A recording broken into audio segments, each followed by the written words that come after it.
Hello दोस्तों, स्वागत है आपका हमारे यूट्यूब चैनल जीएस भाई मनीष उत्तम में। तो देखिए, चर्चा चल रही थी बैबनी साम्राज्य की, और बैबनी साम्राज्य जो है हमने पिछले वीडियो में चर्चा की थी, और फिर हमने आपको बताया था कि कालांतर में जो है बैबनी साम्राज्य 5 भागों में डिवाइड हो गया था, ठीक है। और वो 5 राज्य कौन कौन से थे? तो बरार, बीदर, अहमदनगर, बीजापुर और गोरखपुर, ठीक है।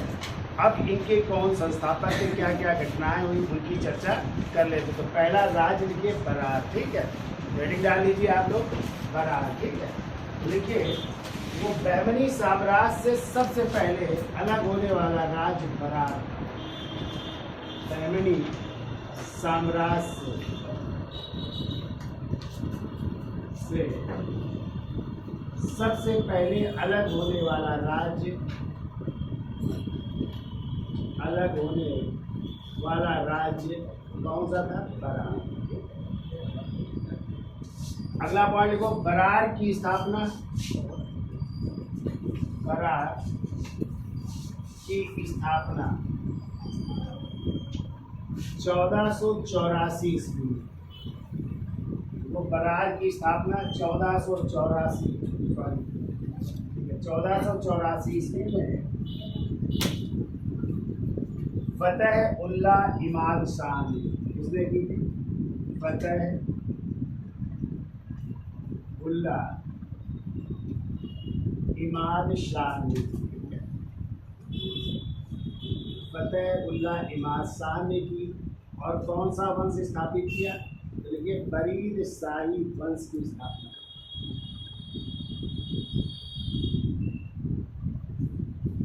बरार की स्थापना 1484 ईस्वी में फतेह उल्लाह इमाद शाह ने किया, और इमाद शाही है, और इमाद शाही वंश,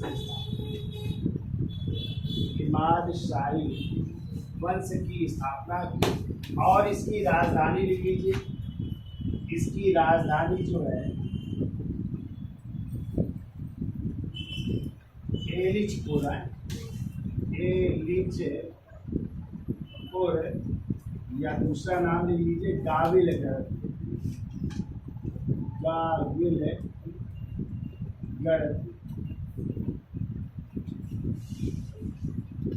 इसकी राजधानी एलिचपुर व गाविलगढ़। और अंतिम पॉइंट लिख लो, वो 1574 ईस्वी में, 1574 ईस्वी में बरार राज्य को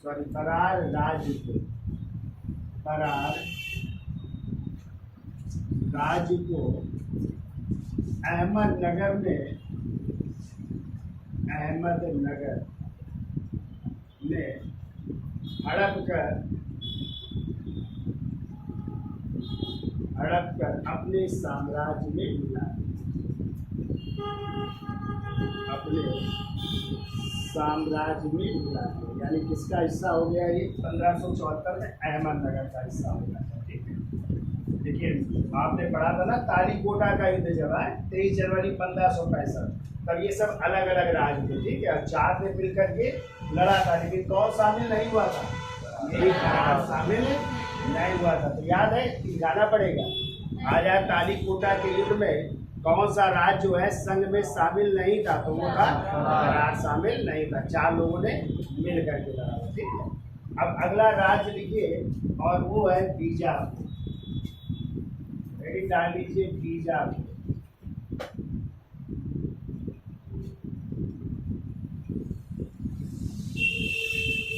देखिए, बीजापुर की स्थापना,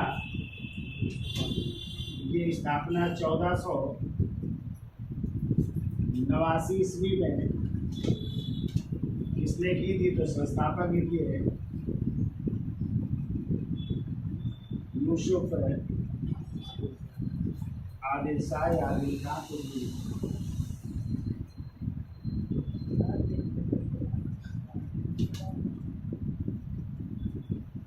यूसुफ आदिल खान ने की थी। कौन से वंश की स्थापना की इन्होंने? आदिल शाही वंश के।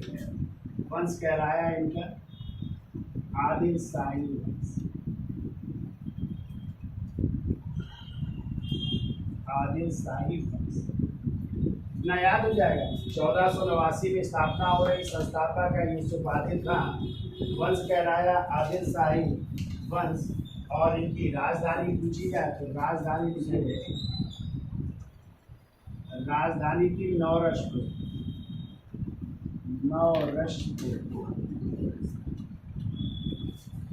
राजधानी थी नौरश्तपुर।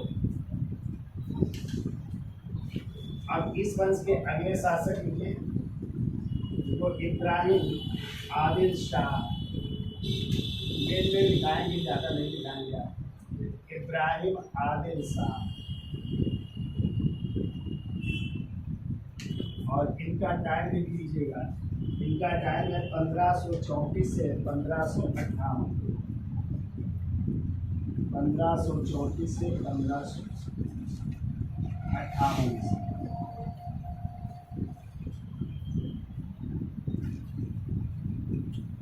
देखिए इसके बारे में, देखो यह बीजापुर का प्रथम शासक था। बीजापुर का प्रथम शासक था जिसने फारसी के स्थान पर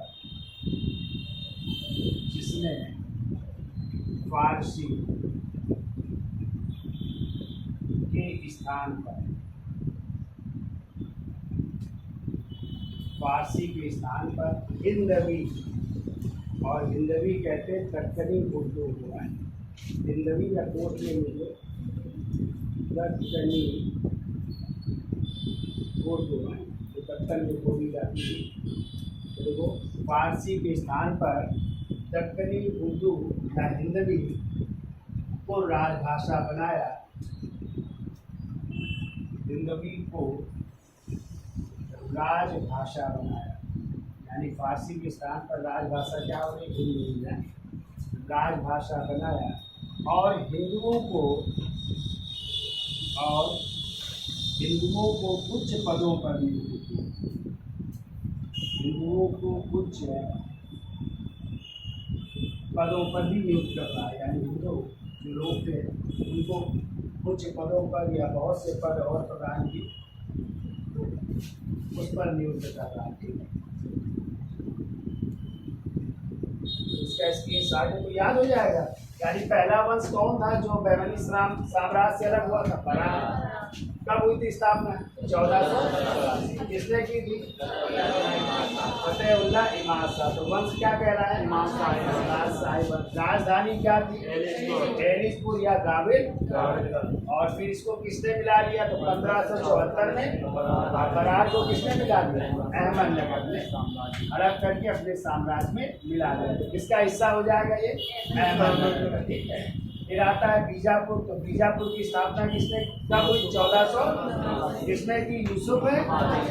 ये भी बीजापुर के सूबेदार जिन्होंने स्थापना की। वंश क्या कह रहा है? इन्हीं के नाम पर आदिल शाही वंश कह रहा है। राजधानी क्या थी?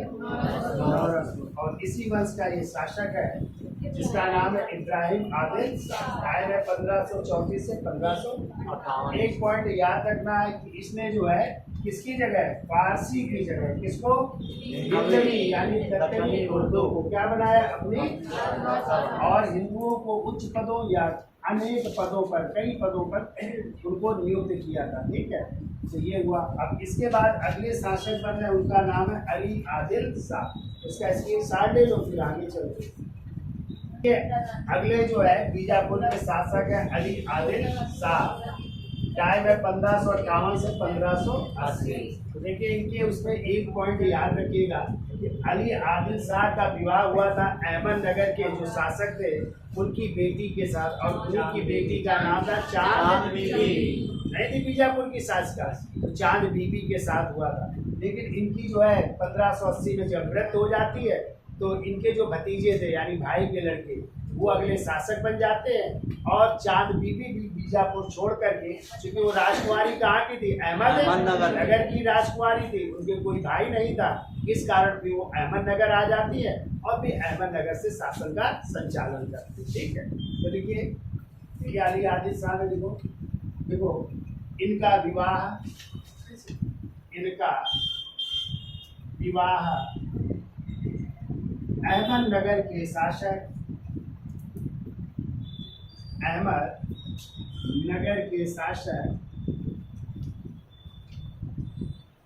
शासक हुसैन निजाम शाह की पुत्री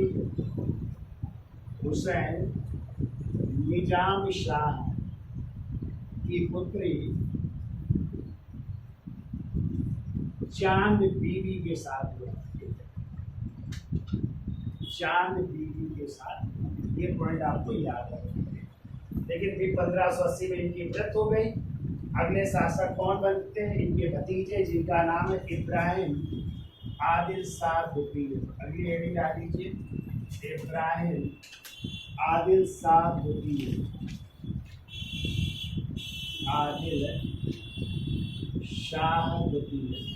टाइम लिखिए 1580 से 1627।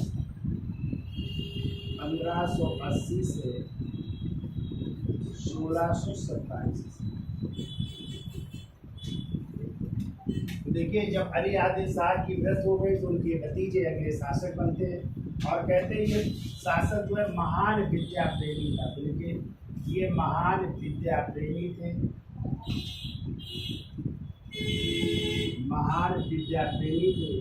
और प्रजा के प्रति उदार दृष्टिकोण रखने के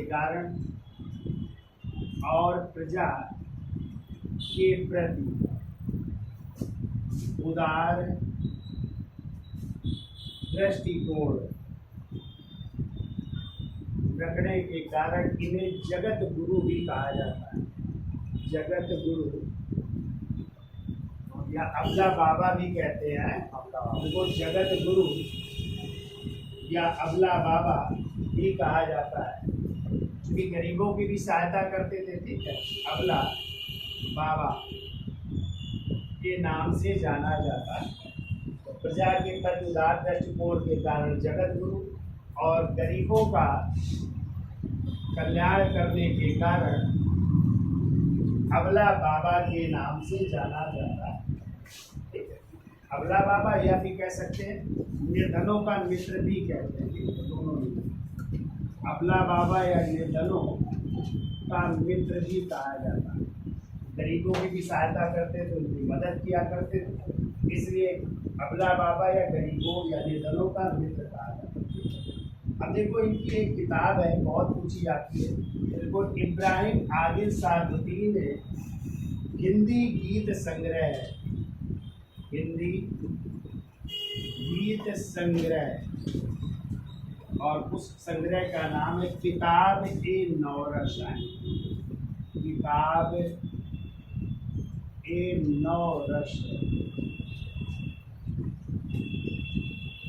देखो, इब्राहिम आदिल शाह बुटीर ने हिंदी गीत संग्रह किताब ए नौरश की रचना की, और आगे लिखो, और नौरसपुर नगर को अपनी राजधानी बनाया। नौरसपुर नगर को अपनी राजधानी भी बना रहे। ठीक है, वो और नौरसपुर नगर को अपनी राजधानी बना रहे। अगला पॉइंट, इनके शासनकाल में या इब्राहिम आदिल बुटीर के शासनकाल में फरिश्ता एक लेखक है। तो वो फरिश्ता ने तारीख-ए-फरिश्ता नामक पुस्तक की रचना। तारीख-ए-फरिश्ता नामक पुस्तक की रचना। इनके शासनकाल में फरिश्ता ने तारीख-ए-फरिश्ता नामक पुस्तक या नामक ग्रंथ की रचना।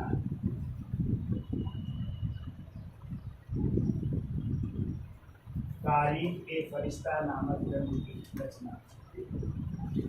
अब देखिए, जब इनकी मृत्यु हो गई तो इनका पुत्र मोहम्मद आदिल शाह अगले शासक बन गए। ठीक है, और मोहम्मद आदिल शाह की विशेषता है, आप लोग पढ़ते हो, सबसे बड़ा मकबरा किसका है भारत में? किसका है?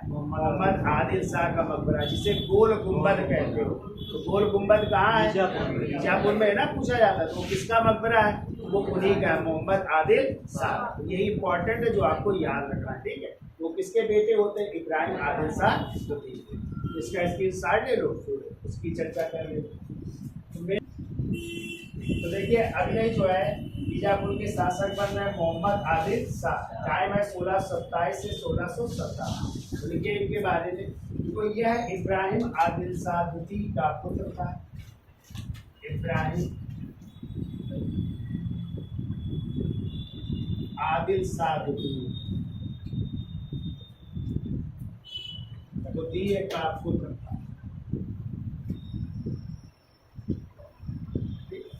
और इसका महत्वपूर्ण कार्य था बीजापुर की, इसने बीजापुर में गोल गुंबद का निर्माण करवाया। गोल गुंबद का निर्माण कार्य पूरा करवाया, ऐसा करना, निर्माण कार्य पूरा करवाया, निर्माण कार्य पूरा करवाया। और यदि आ जाए गोल गुंबद किसका मकबरा है, तो चांद बीबी के पति नहीं थे जिनका नाम था अली आदिल शाह, सॉरी लिख लेना, अली आदिल शाह का ये मकबरा था, ठीक है। अली आदिल शाह का मकबरा है, अली आदिल शाह का मकबरा। तो इसको शुरुआत तो करवा दी थी किसने? इन्होंने, इब्राहिम आदिल शाह द्वितीय ने इसको शुरू करवाया था, लेकिन इसको पूरा करवाया किसने? मोहम्मद आदिल शाह ने करवाया था, ठीक है। तो ये याद रखना। तो देख लो, बीजापुर में गोल गुंबद का निर्माण कार्य पूरा करवाया, जो किसका मकबरा था? अली आदिल शाह का मकबरा था, ठीक है, जो अली आदिल शाह का मकबरा था। अगला पॉइंट देखो, 1686 ईस्वी में, 1686 ईस्वी में बीजापुर को मुगल बादशाह, बीजापुर को मुगल बादशाह, और 1686 में मुगल बादशाह कौन है भैया? मुगल बादशाह औरंगजेब। कौन है? औरंगजेब। औरंगजेब का टाइम है 1658 से 1707। कब की चर्चा हो रही? 1686। देखो 1686 ईस्वी में बीजापुर को मुगल बादशाह औरंगजेब ने जीत कर अपने साम्राज्य में मिला लिया। औरंगजेब ने जीत कर अपने साम्राज्य में मिला लिया। तो इस तरह अब जो है बीजापुर किसके अंतर्गत आ गया? मुगल बादशाह। देख लिया। देखो 1686 ईस्वी में बीजापुर को मुगल बादशाह औरंगजेब ने जीत कर अपने साम्राज्य में मिला लिया, अपने साम्राज्य में मिला लिया। अब आते अगला राज्य, और वो है अहमदनगर। इसका स्क्रीनशॉट ले लो, अगला राज्य चलते हैं। तो देखिए अगला राज्य लिखिए अहमदनगर। तो देखिए अहमदनगर की स्थापना कब हुई थी? देखिए स्थापना 1490 ईस्वी में, 1490 ईस्वी में किसने की? संस्थापक लिखिए, संस्थापक लिखिए मलिक अहमद ने। मलिक अहमद ने की थी। और यहाँ पे वंश जो है कौन सा वंश कहलाया? कहलाया निजाम शाही वंश। निजाम शाही वंश कहलाता, निजाम शाही वंश, ठीक है।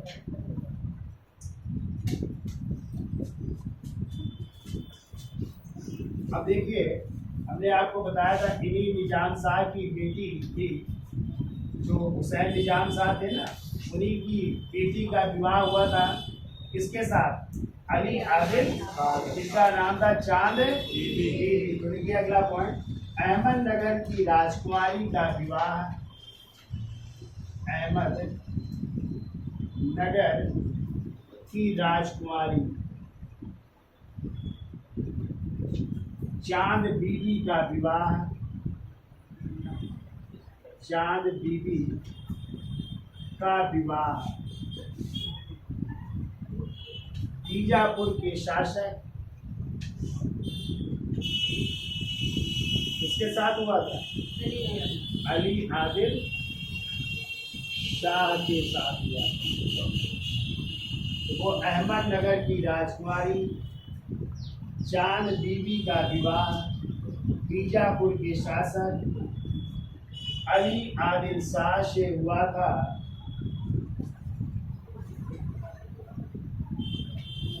परंतु पति की मृत्यु के बाद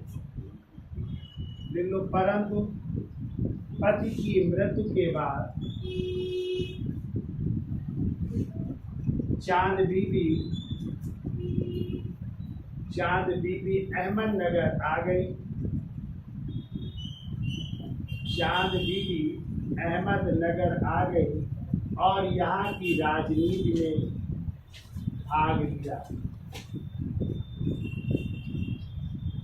चांद बीबी अहमदनगर आ गई और यहाँ की राजनीति में महत्वपूर्ण भूमिका निभाई।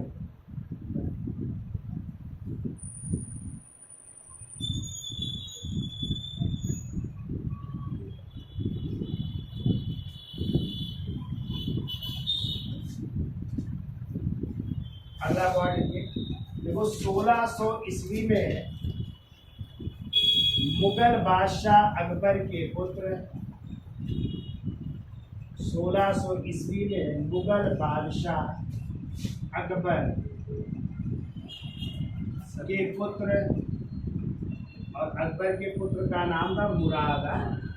देखो अकबर के पुत्र मुराद ने अहमदनगर पर आक्रमण किया